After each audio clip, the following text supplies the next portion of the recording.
जय माई। Good morning बच्चों, कैसे हो आप सब। मैं आशीष दुबे आपका स्वागत करता हूं आपके फेवरेट चैनल सॉल्यूशन गुरु पे। और मैं पढ़ाने जा रहा हूं क्लास 10 का वन शॉट में इलेक्ट्रिसिटी का वीडियो। ठीक है, तो बुक हमारे पास है एस चंद की। थोड़ा सा एनसीईआरटी एस चंद में यही डिफरेंस है, थोड़ा सा देख रहे हो बच्चा, ये थोड़ा सा ढेर सारी क्वांटिटी है इसके पास, इतने में हमारा पूरा एनसीईआरटी हो जाता है। तो क्वांटिटी इसलिए ज़्यादा लिया जा सके हम लोग ज़्यादा से ज़्यादा टॉपिक और एक एक टॉपिक को कवर कर सकें। इसी के हिसाब से मैं एक एक टॉपिक यहाँ पे डिस्कस करता चलूँगा, एक एक पॉइंट वाइज बुक से ही आपको समझ में भी आएगा और उम्मीद करता हूँ नंबर भी बढ़िया आएगा। ठीक है, आइए पहली टॉपिक इन्होंने बताई क्या है, इलेक्ट्रिसिटी। क्या बताइए सर, इलेक्ट्रिसिटी होता क्या है। तो आइए सबसे पहले चैप्टर का नाम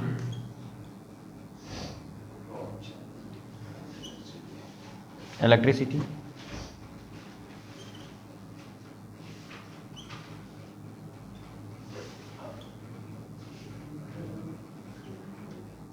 इलेक्ट्रिसिटी की बात करेंगे हम लोग यहाँ पे।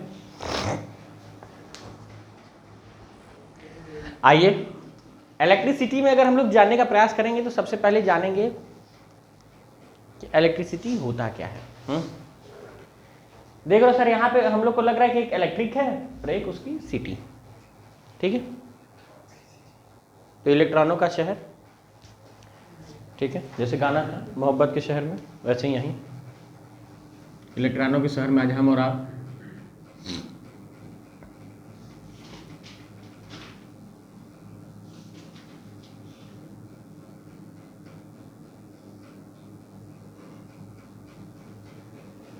तो ये तो समझाने वाली बात हो गई, इलेक्ट्रॉनों की सिटी। ठीक है, जो थोड़ा सा दांत दिखाना था इस टाइम आप लोग दिखा सकते हैं। अरे सर ये था क्या, नहीं, तो सिर्फ ये समझाने के लिए इलेक्ट्रॉन की city.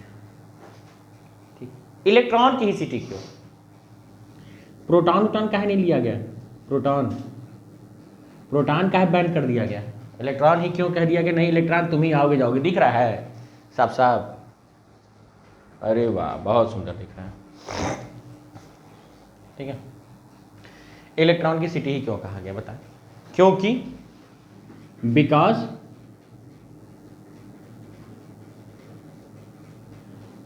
Electron can easily move, electron can आसानी से कौन चल पाएंगे, इलेक्ट्रॉन कौन चल पाएंगे तभी। और प्रोटॉन को चलाने के लिए बहुत ज़्यादा एनर्जी की आवश्यकता होती है, बहुत ज़्यादा एनर्जी, तो उसको हम लोग नॉर्मली नहीं। फ्री स्टेट में कंडक्टर में कौन मिलता है, इलेक्ट्रॉन। कंडक्टर में फ्री स्टेट में, कंडक्टर में फ्री स्टेट में इलेक्ट्रॉन अवेलेबल होते हैं। कौन अवेलेबल होता है, फ्री इलेक्ट्रॉन। स्टेट में इलेक्ट्रॉन अवेलेबल होते हैं, उपस्थित जिसको कहते हैं, उपस्थित होते हैं। समझ में आ रहा है, उपस्थित होते हैं। ठीक है, मतलब प्रेजेंट होते हैं, बस। तो ये हो गई बातें समझाने वाली। ठीक है, ये क्या हो गई बातें समझाने वाली। थोड़ा सा अब इनका कहा गया सर ये समझा दिए तो आप इसके आगे डेफिनेशन भी बताओ, डेफिनेशन की भी उतनी ज़रूरत है। तो हम लोग एक दूसरे मार्कर के साथ वापिस से अब इसके डेफिनेशन को लिखने का प्रयास, फिर बताएंगे उसमें इलेक्ट्रॉन्स कैसे होते हैं कैसे नहीं होते हैं, पॉजिटिव होते हैं निगेटिव होते हैं। तो इलेक्ट्रिसिटी की बात, ये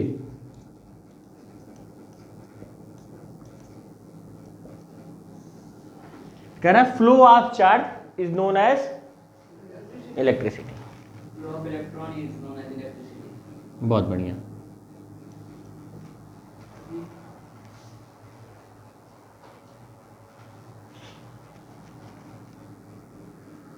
फ्लो ऑफ चार्ज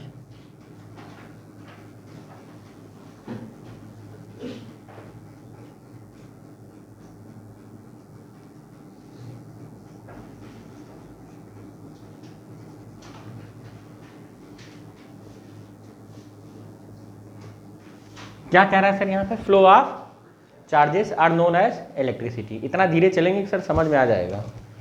ठीक है, flow of charges are known as electricity. पिछले बार एक लोग इसी को छू के कंचना बन गए थे, तो हम लोग ऐसा नहीं होने देंगे आपकी बारी। ठीक है, तो चार्जेस में आता कौन है? चार्जेस में मतलब दो तरीके के चार्ज होते हैं, पॉजिटिव चार्ज, निगेटिव चार्ज। कौन कौन से? बट इलेक्ट्रिक करंट की बात करेंगे तो सिर्फ निगेटिव वाला चार्ज आएगा। इलेक्ट्रिक करंट में कौन आएगा? सिर्फ कौन सा चार्ज? निगेटिव वाला चार्ज, सिर्फ निगेटिव वाला चार्ज। यही एप्लीकेबल है, ये कैंसिल आउट है। और निगेटिव चार्ज कौन होता है? इलेक्ट्रॉन होते हैं। निगेटिव चार्ज कौन होता है? इलेक्ट्रॉन। एक इलेक्ट्रॉन के ऊपर कितनी चार्ज होती है ये भी जानते रहे सर आप लोग? एक इलेक्ट्रॉन के ऊपर कितनी चार्ज होती है? 1.6 10 के पावर कूलम। दिख रहा है उसमें से बढ़िया सभी को, एकदम बढ़िया चमकदार। हाँ बहुत अच्छा दिख रहा है, ठीक है ठीक है। तो यहाँ पे 1.6 10 के पावर -19 इलेक्ट्रॉन होते हैं। अब इलेक्ट्रिसिटी ये हो गया। कुछ अगर सेम चार्जेस, सेम नेचर के चार्ज को लाइक चार्ज कहेंगे। सेम नेचर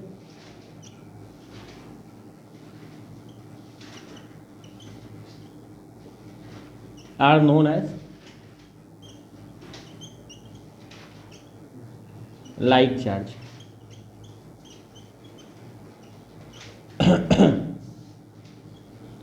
अपोजिट नेचर वाले को क्या कहेंगे?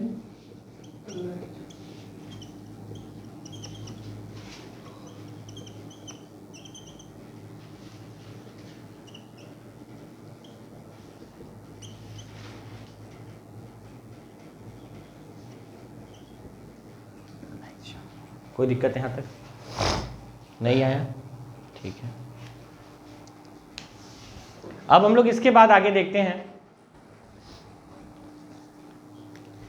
कि इलेक्ट्रिक करंट क्या होता है। क्या होता है इलेक्ट्रिक करंट? क्योंकि इसके नेक्स्ट टॉपिक आई है आपकी बुक में, जिसके बारे में इन्होंने पेज नेक्स्ट करने पे इन्होंने SI unit of the charge, ठीक है, इन सब के बारे में डिस्कस किया है। तो हम लोग एक थोड़ा सा इलेक्ट्रिक करंट को बताएंगे।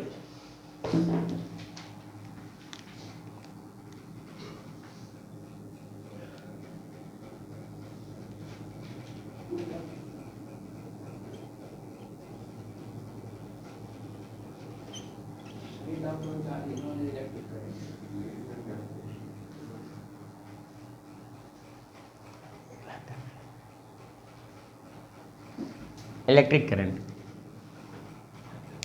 ठीक है। करंट का मतलब क्या होता है सर? तरंग, ठीक है। या फिर करंट को सिंपल मीनिंग में जैसे हम लोग कहते हैं अगर वाटर करंट, ठीक है, वाटर करंट। वाटर करंट मतलब जब ढेर सारे वाटर के मॉलिक्यूल्स बह रहे हैं, ठीक है, बाढ़ आ जाए, जब वाटर की बाढ़ आ जाएगी तो वो क्या कहलाएगी? वाटर करंट, बाढ़। और अगर उसी तरीके से अगर हम लोग हवा, एयर करंट भी होता है, तो मतलब ढेर सारी हवा बह रही होगी सर, तो क्या आ जाएगी? वो एयर करंट। तो इलेक्ट्रिक करंट में आने के लिए तो क्या होना चाहिए? ढेर सारे चार्ज बहने चाहिए, ठीक है। और ढेर सारे चार्ज तो कर दोगे सर, फ्लो ऑफ चार्ज तो आपने यहाँ पे भी लिख दिया और इलेक्ट्रिक करंट यहाँ पे भी, तो दोनों में अंतर क्या है? बतिया तो यही हो रही है सर, यहाँ पे भी चार्ज बह रहा है, यहाँ पे भी चार्ज बह रहा है। तो ये थोड़ा सा टेक्निकल टर्म है, मेजरमेंट वाला, ठीक है। वहाँ तो चार्ज के बहने को ये क्या कहते हैं हम लोग? इलेक्ट्रिसिटी। इलेक्ट्रिक करंट क्या है? Rate of flow of charge.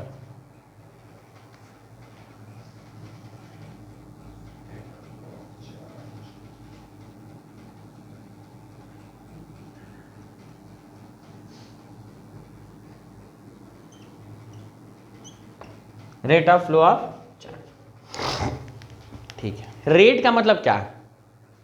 Price से रिलेटेड है कि दाम से रिलेटेड है? रेट जब भी हम लोग सब पढ़ रहे हैं और यहाँ पर रेट आया इसमें, तो रेट हम लोग का टाइम के रिस्पेक्ट में बात करता है। जब भी किसी क्वांटिटी को टाइम के रिस्पेक्ट में बात करेंगे तो उसको रेट डिनोट किया जाता है, ठीक है। तो इलेक्ट्रिक करंट को डिनोट करने का सिंबल क्या है? आई। क्या सिंबल है? आई। यहाँ आई लिख दो एक बढ़िया सा। ठीक है। बात की गई थी यहाँ पे चार्ज के बारे में, किसके बारे में? चार्ज। चार्ज को किससे डिनोट किया जाता है? क्यू से। किससे? क्यू से। अब चार्ज की एसआई यूनिट भी यहां पे लिख दी जाए। एसआई यूनिट इसकी क्या होगी चार्ज की? कूलम। COULOMB, coulomb. ठीक है। तो यहां पे इसका इलेक्ट्रिक करंट के कहने का मतलब rate of flow of charge, मतलब एक निश्चित समय के बाद कितना चार्ज बहेगा या एक निश्चित समय कितना चार्ज बह जाएगा। तो I बराबर Q बाई टी। कुछ बुक में Q को हम लोग क्या लिखते हैं, छोटे वाले में भी डिनोट किया है, तो बात वही है, बात वही है Q बाई टी। अब बात करें अगर हम लोग किसकी, करंट की एसआई यूनिट के बारे में। कौन सी करंट? अगर करंट भी बोला जा रहा है तो अब इसमें सिर्फ इलेक्ट्रिक करंट। तो इसकी एसआई यूनिट हमारे क्या है? एम्पियर। क्या है? एम्पियर। ठीक है। क्यू की एसआई यूनिट क्या थी? कूलम। टी मतलब टाइम है, इसकी एसआई यूनिट क्या हो जाएगी? सेकेंड। कोई दिक्कत? मतलब अगर हम लोग एम्पियर बराबर लिखना चाहें तो क्या लिख सकते हैं? Coulomb upon second. क्या लिख सकते हैं? इसको नोट कर लें क्योंकि इसके बाद इरेज करेंगे, फिर आगे टॉपिक इससे।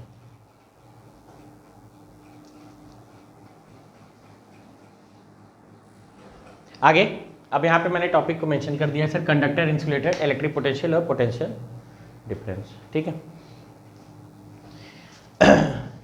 जब इलेक्ट्रिक पोटेंशियल तक बात पहुँच जाएगी तो उसके बाद फिर हम लोग थोड़ा सा पढ़ेंगे कि 1 एम्पियर क्या होता है, 1 वोल्ट क्या होता है, डिफाइन 1 एम्पियर, डिफाइन 1 वोल्ट, बहुत इंपॉर्टेंट होता है। ठीक है। कंडक्टर क्या होता है सर?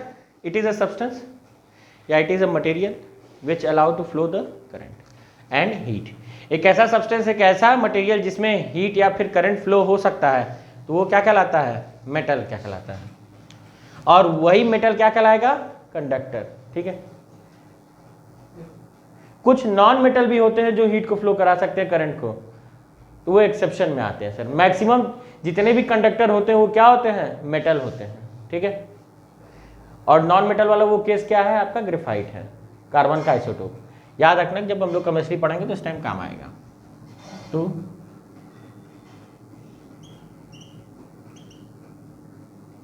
या फिर आसानी से और छोटा, इन विच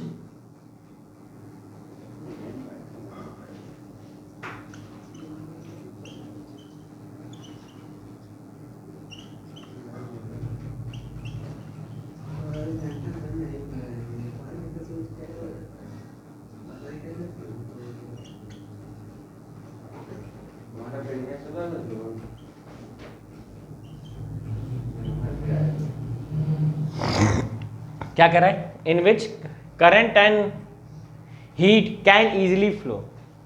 जिस सब्सटेंस में in which current can easily flow, those substance is known as conductor.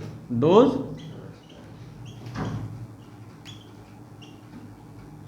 या फिर matter is known as conductor.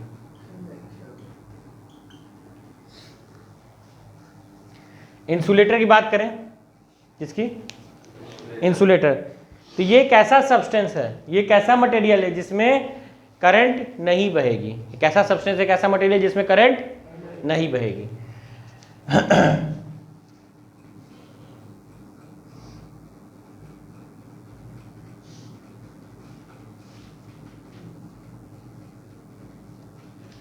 Current कौन सी current? Electric current. Current and heat can't flow.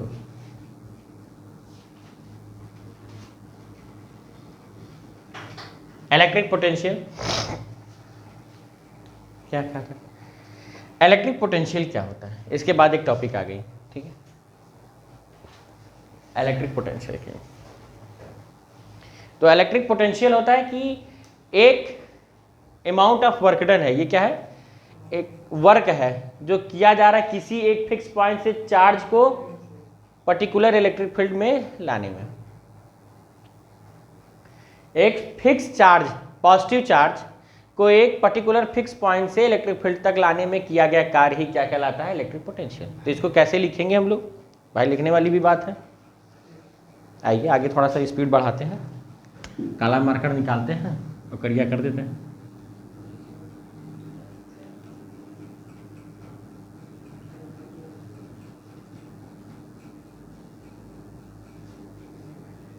Electric potential is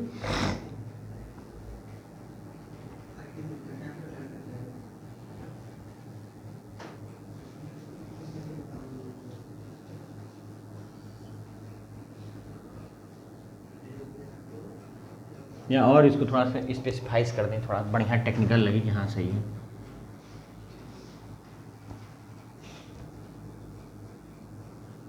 digital board है ना, पानी लगेगा खराब हो जाएगा। Electric potential is at any fixed point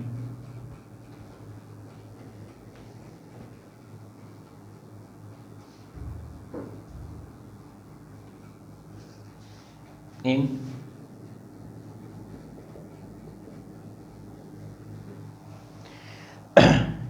electric field.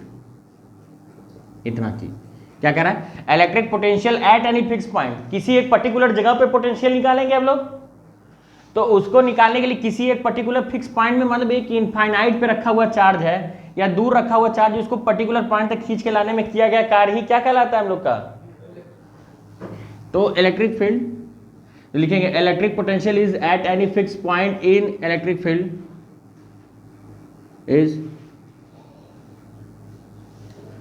is amount of work done, amount of work done to move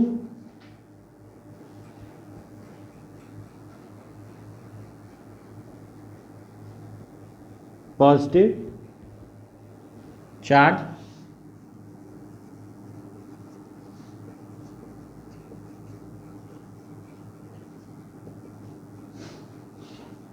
कोई दिक्कत?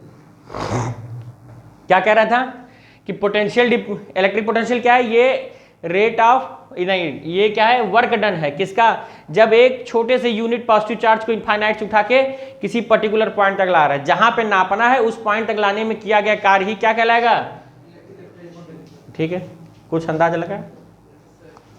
कुछ आ रहा है सर? ठीक है, जिसको भी इस वीडियो में जितना परसेंट टॉपिक समझ में आएगी तो परसेंट जरूर टाइप कर देना सर। मतलब कहने का मतलब क्या है कि अगर इस टॉपिक को जब खत्म होगी जहाँ तक, तो आप इसमें एक बस हमको कमेंट कर देना कि हमको सर इतना परसेंट इस टॉपिक से आपके समझ में आया। ठीक है, सिर्फ इतना ही। पोटेंशियल डिफरेंस क्या है? पोटेंशियल डिफरेंस के बारे में बात करते हैं हम लोग यहाँ पे आगे, पोटेंशियल डिफरेंस के बारे में। ठीक है, पोटेंशियल डिफरेंस या electric potential difference both are same. Potential difference क्या होता है sir? Potential difference is amount of work done between two points. आगे देखते हैं यहां पे हम लोग।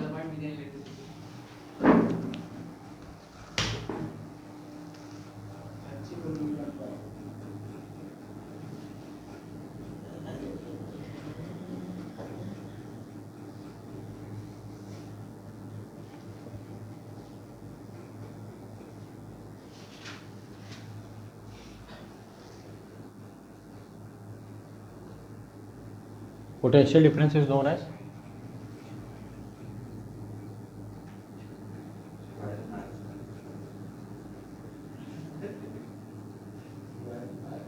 amount of work done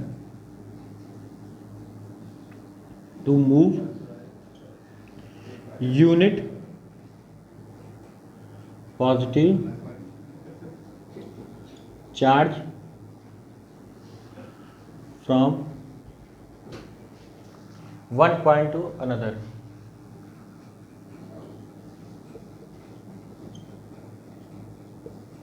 क्या है इसका मतलब कि पोटेंशियल डिफरेंस क्या है? Amount of work done to move the unit positive charge from one point to the another point. समझ में आया सभी को? आइए देखते हैं आप एक बढ़िया से इसके लिए हम लोग एक फार्मूला बनाने का कोशिश करेंगे। इनका फार्मूला सर जैसे ये किसी पर्टिकुलर पॉइंट तक यहाँ से चार्ज उठा के ला रहे थे यहाँ, तो यहाँ से यहाँ तक लाने में काम क्या किया गया? W क्या काम किया गया? W क्या किया गया? तो इसका V से डिनोट करते हैं सर इलेक्ट्रिक पोटेंशियल को, या फिर पोटेंशियल, तो W/Q ये हो जाता। अब यहाँ पे सर एक पॉइंट से दूसरे पॉइंट ला रहे हैं, तो V बराबर डेल्टा W/Q, ठीक है। Change in work done, delta क्यों कैसे देखिए, जैसे इस पर्टिकुलर पॉइंट में लाना, चार्ज तो हमारा इनफाइनाइट से यहाँ तक लाने में, इनफाइनाइट से यहाँ तक लाने में कितना काम करना पड़ा? WA पॉइंट A था, और यहाँ से चार्ज यहाँ तक लाने में B पॉइंट पे कितना कार्य करना पड़ा? WB। एक्चुअल में इस पॉइंट से इस पॉइंट तक आने में चार्ज कितना करना पड़ रहा होगा? WB माइनस WA, तो ये हो गया डेल्टा W, ठीक है। अब और उसी चार्ज को अगर डिवाइड कर दिया जाए, जो वर्क डन हमने किया अगर उसी चार्ज से उसको डिवाइड कर दिया जाए, तो जो क्वांटिटी हम लोग को निकल के आती है वो क्या कहलाती है? पोटेंशियल डिफरेंस, ठीक है। इसकी SI यूनिट क्या होगी? VOLT is SI unit of PD, इसकी, या फिर इलेक्ट्रिक पोटेंशियल। PD का मतलब पोटेंशियल डिफरेंस। वर्क की SI यूनिट क्या होती है? जूल। जूल। Q का क्या होता है?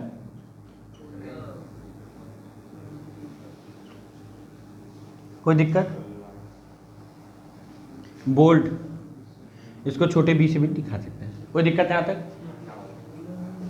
v से दिखाएंगे वोल्ट को। अब इसके बाद हम लोग पढ़ेंगे 1 वोल्ट क्या होता है, 1 एम्पियर क्या होता है, और उसके ऊपर कुछ न्यूमेरिकल, जिससे कि हमारा कॉन्सेप्ट क्लियर हो सके और फिर हम लोग आगे की तरफ प्रस्थान कर सकें, ठीक है।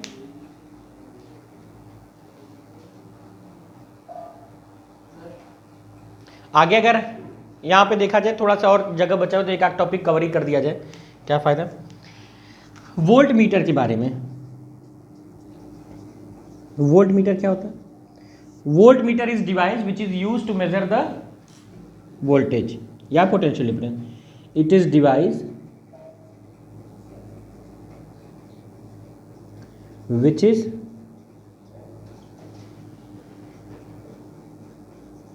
used to measure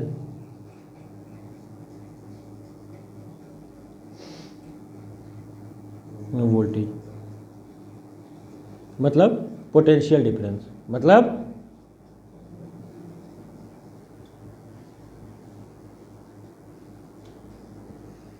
तो एक अमीटर भी होता है करंट वाले के लिए भी,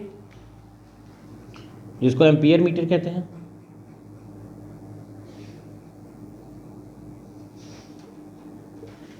मतलब ये कौन सी डिवाइस है? Device which is use to measure the electric current, यही होगा ना जी। Device which is use to measure current,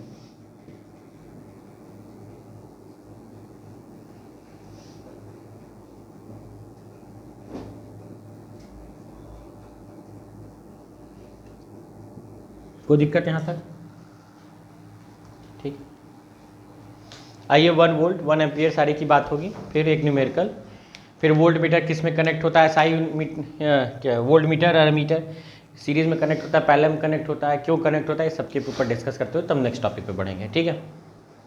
Ohm's law बात करते हैं सर हम लोग यहाँ पे 1 कूलम या फिर यूनिट कूलम को डिफाइन करने के लिए 1 वोल्ट या यूनिट वोल्ट, क्वांटाइजेशन या फिर न्यूमेरिकल, एक एक करके हम लोग इन सभी को समझेंगे और इसके बाद चलेंगे ओम्स लॉ, उसके बाद ही वीडियो को रोका जाएगा।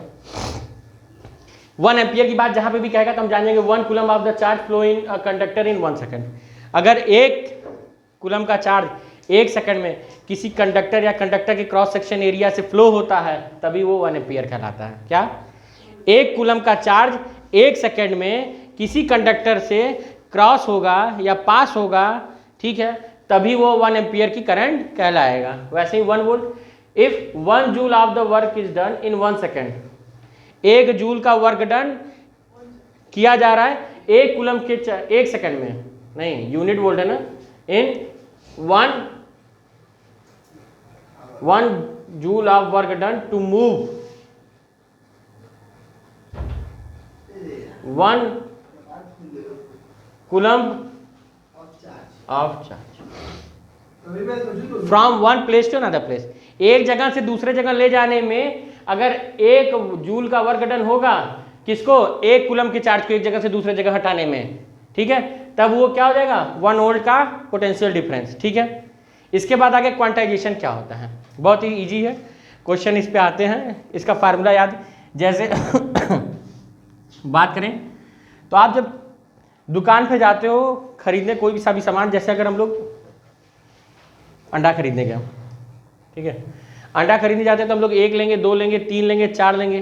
अब ऐसा तो नहीं कहेंगे कि आधा अंडा दो, फिर दे चुका वो अंडा तुमको, ले लेना अंडा उसका, नहीं देगा वो, ठीक है, आधा अंडा नहीं देगा वो, जब भी देगा वो पूरा देगा, 1 देगा या फिर 2 देगा, 3 देगा, 4 देगा, वो आधा, 1.5, पौने 2, 2.25 इस तरीके का नहीं देगा सर, क्योंकि वो काट के पकाया क्या करेगा क्या, ठीक है। कुछ बच्चे कह रहे सब बॉयल वाला दे देगा, बॉयल भी आधा काट के खुद थोड़ी नहीं खाएगा बच्चा, बेचने के लिए लाया कि, ठीक है, तो जब भी देगा वो पूरा देगा। ऐसे ही अगर हम लोग किसी दुकान पे कोई सेब खरीदने जा रहे हैं सर, सेब भी वो हमको पूरा देगा, या फिर 1 देगा, 2 देगा, 3 देगा, 4 देगा, ठीक है, एक निश्चित दे रहा है सर, 1 के बाद 1.5 नहीं देगा कि कह दे 1.5 दे दे, 1.3 दे दे, या 2.7, 2.8, वो जब देगा तो 1 देगा, फिर 2 नहीं लेना तो 3 देगा, या फिर 4 देगा, ठीक है। तो उसी तरीके से हम लोग के चार्ज में भी या तो 1 इलेक्ट्रॉन होंगे, कितने? 1 इलेक्ट्रॉन, या फिर चार्ज में 2 इलेक्ट्रॉन होंगे, 1, 1.5, पौने 3 ये वाला नहीं, फिर या फिर 3 इलेक्ट्रॉन होंगे या 4 इलेक्ट्रॉन होंगे। इसी तरीके से आगे बढ़ते बढ़ते n नंबर ऑफ इलेक्ट्रॉन होंगे, कितने? n नंबर ऑफ, और n denote what's 1 2 3 4 and so on, ठीक है, ये होता है क्वांटाइजेशन, ठीक है। इसी के ऊपर अगर हम लोग कह दिया जाए कि एक न्यूमेरिकल पता लगाओ, आता है, बड़ा ही इजी है, एनसीईआरटी में भी एक स्टार्टिंग में सबसे पहला न्यूमेरिकल इलेक्ट्रिसिटी का ये कि find the number of electron. देखो सर 1 कूलम की अगर चार्ज बह रही होगी, कितना? सिर्फ 1 कूलम की, तो उसमें करोड़ों इलेक्ट्रॉन बहेंगे, कितना? करोड़ों इलेक्ट्रॉन। 1 इलेक्ट्रॉन नहीं है सर, मतलब 1 एम्पियर की करंट फ्लो कराने के लिए 1 सेकंड में कम से कम 1 कूलम चार्ज तो बहाना ही पड़ रहा है, और 1 कूलम के चार्ज को बहाने के लिए हम लोग को करोड़ों इलेक्ट्रॉन बहाने पड़ेंगे, ठीक है। तो find the number of electron in 1 coulomb charge, ठीक है।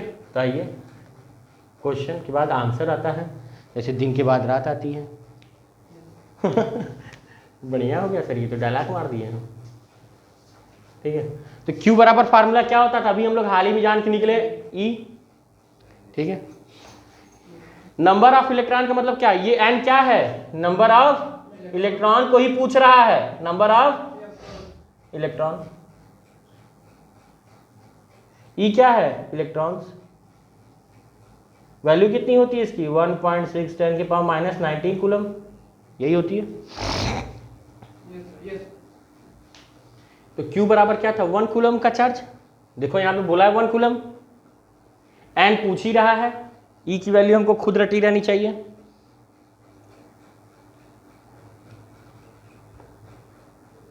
कोई दिक्कत? N पता लगाना है तो ये चीज इधर डिवाइड हो रही तो इधर आके इधर मल्टीप्लाई हो रही तो इधर आके डिवाइड।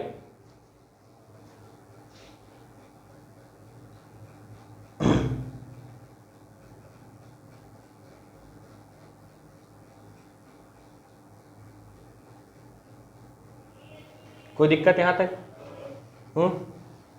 ये क्या किया मैंने, पावर को जो नीचे था ऊपर भेज दिया और कुछ नहीं किया। अब ये अगर हटाएगा, ध्यान से देखो सर, ये पूरा इतना बड़ा है, अरे तेरी,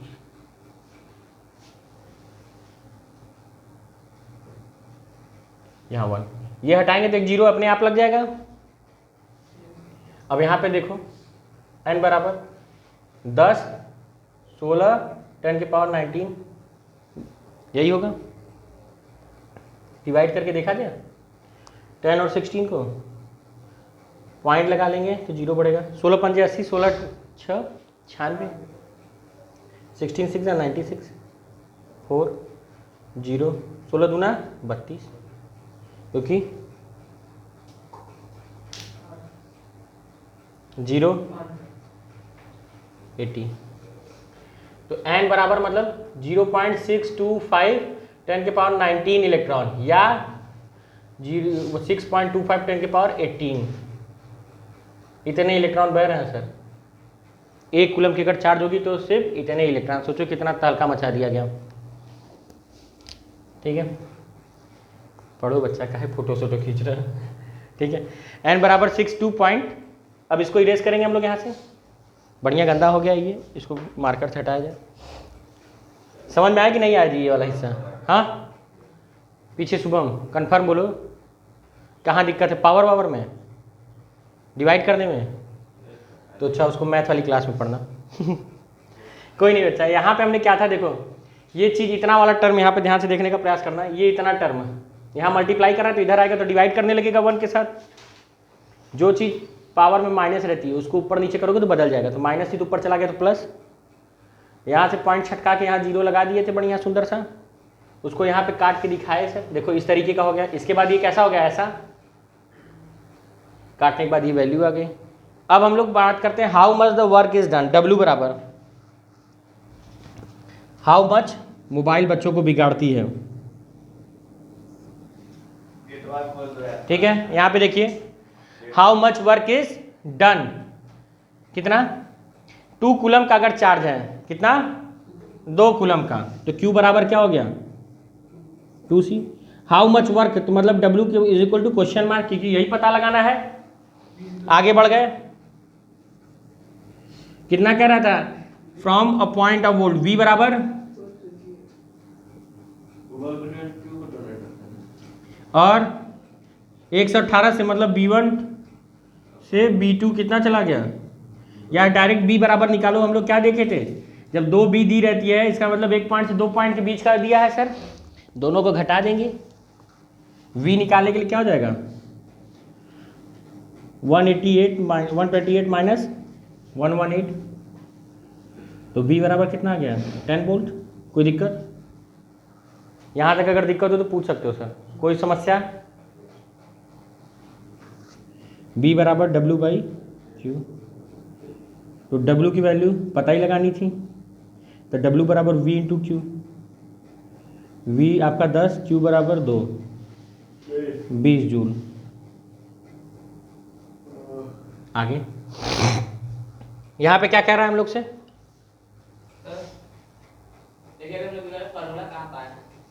ये वाला अभी बताए थे ना, पोटेंशियल डिफरेंस मिल गया बच्चा।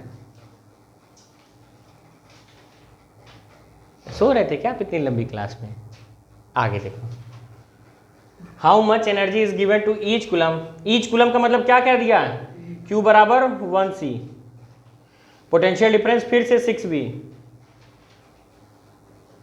तो W पूछ रहा है हाउ मच एनर्जी। एनर्जी का मतलब कितना कार्य करें, वही जो किया गया कार्य है, वर्क डन ही स्टोर हो जाता है एनर्जी के फॉर्म में, तो W, तो V इंटू Q, यही होगा, यही होगा। V के बराबर 6, Q के बराबर 1, तो 6 जूल। कोई दिक्कत? नोट कर लें सर, ठीक है। बातें की जा रही है sir direction of the current के बारे में, ठीक है। इलेक्ट्रिक करंट हम लोग जान चुके थे क्या था, अब उसकी डायरेक्शन क्या होगी, ठीक है। डायरेक्शन ऑफ द करंट होती है positive terminal to positive into negative.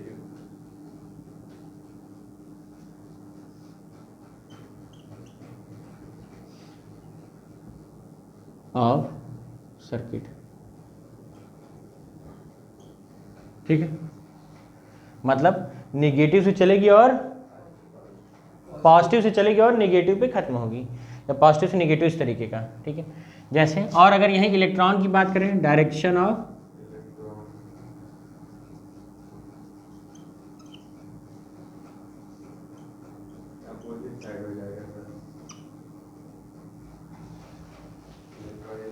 आप मोबाइल चलाएं, आगे देखें यहाँ पे direction of electron negative into positive, ठीक है। एक बैटरी में कनेक्ट किया जाएगा, इसमें दिखाया जाएगा how the current flow in a wire, how the current, ठीक है। एक वायर था सर, या फिर एक कंडक्टर ले रहे थे इस तरीके का,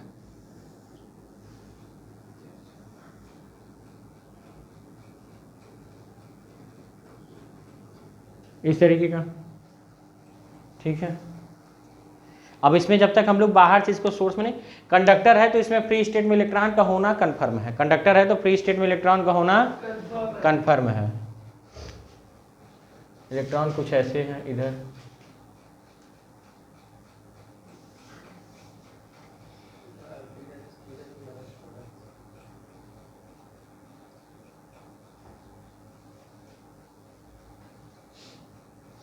ढेर सारे दिशा में उल्टा सीधा इलेक्ट्रॉन थे इलेक्ट्रॉन, बट अभी चल नहीं पा रहे थे। तो चलेंगे कब? जब पोटेंशियल डिफरेंस क्रिएट होगा तब, जब पोटेंशियल डिफरेंस क्रिएट होगा तब। पोटेंशियल डिफरेंस क्रिएट होगा कब? जब इलेक्ट्रॉन चलेगा तो नहीं सर, जब हम लोग एक बैटरी लगाएंगे। क्या लगाएंगे? बैटरी कनेक्ट करा दिए,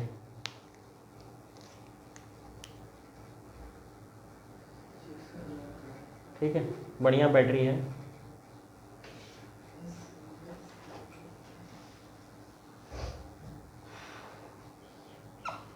ठीक है, ये पॉजिटिव, ये निगेटिव टर्मिनल। अब इधर से करंट बहना शुरू की,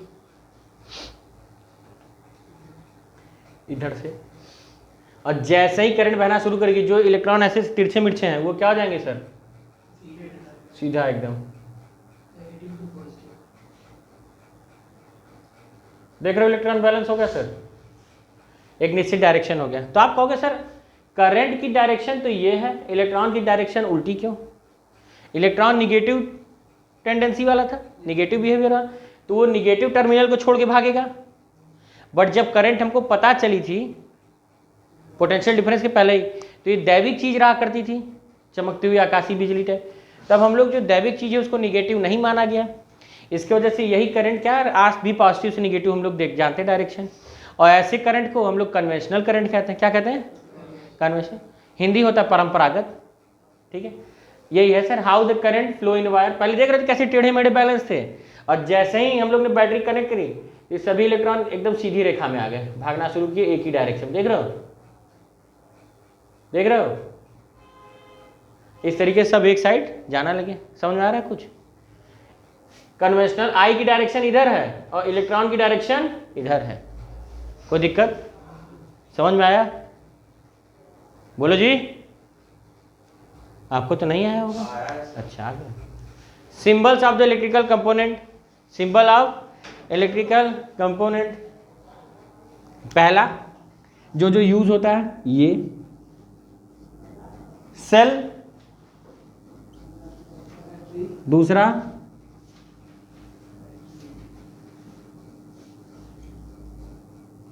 बैटरी या कॉम्बिनेशन ऑफ सेल, ये भी कहलाता है। फिर resistance,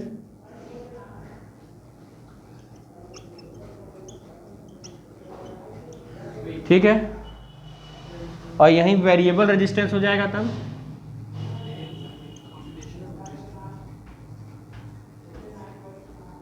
variable resistance, variable resistance. दरवाजा बंद करो बच्चा, शोर आ रहा है, वहां चिपका दो उसको। Variable resistance. और लास्ट अगर हम लोग एक और देखना, स्विच। एक किस तरीके का होता है? अगर स्विच ऑफ है, स्विच ऑफ है, और यही अगर यहां बीच में डॉट कर दी तो स्विच ऑन। कोई दिक्कत? सर्किट का डायग्राम एक बढ़िया से, उसमें बल्ब लगा देंगे, एक बल्ब का भी डायग्राम बना दिया जाए। ये देखो सर, ये क्या हो गया?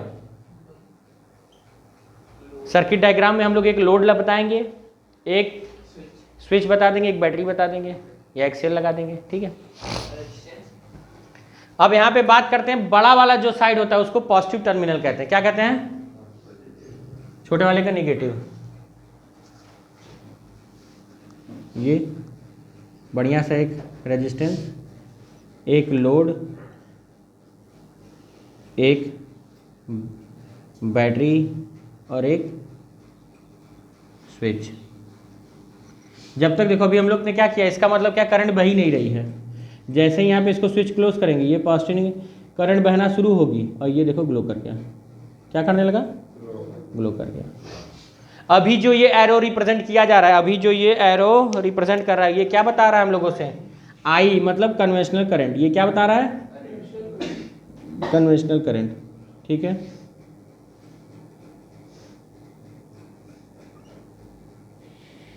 ठीक है, करंट का फ्लो कर रहा है वो आया ना, ये चीज। हाँ, और कैसे बहेगा? हाथ से थोड़ी ना बहाएंगे। किलो जी 2 किलो ले लो। ये सारी चीजें जो जोड़ा हुआ है, ये सारी चीज क्या है? वायर है। क्या है? वायर है। अब ओम्स का लॉ, जो कि बहुत ही इंपॉर्टेंट, बहुत महत्वपूर्ण है हमारे लिए, उसको डिस्कस करेंगे। ओम्स का law, it state that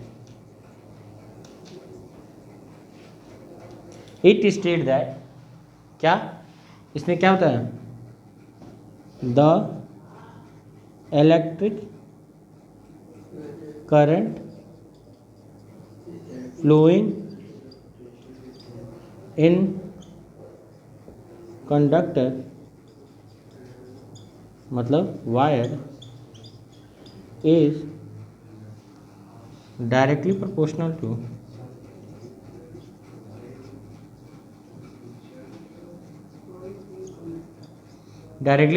to applied potential difference across end।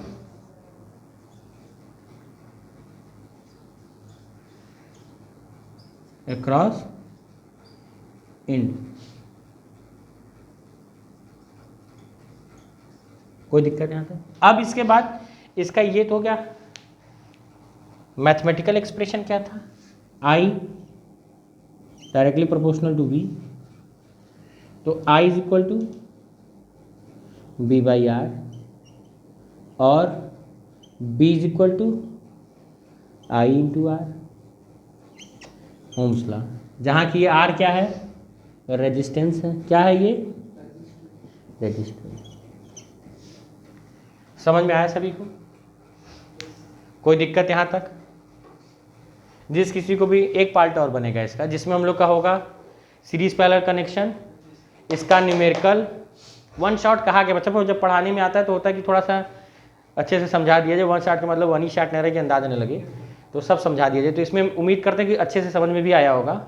इसके बाद आएगा सीरीज पैरेलल कनेक्शन, उसके ऊपर numerical, heating effect of joules law, ठीक है, डोमेस्टिक सर्किट। 3 टॉपिक के बाद दूसरा पार्ट समाप्त हो जाएगा, जो कि जल्दी ही आएगा। ठीक है, इसको यहीं पे हम लोग रोकते हैं। आज तक के लिए धन्यवाद। बाय बच्चों।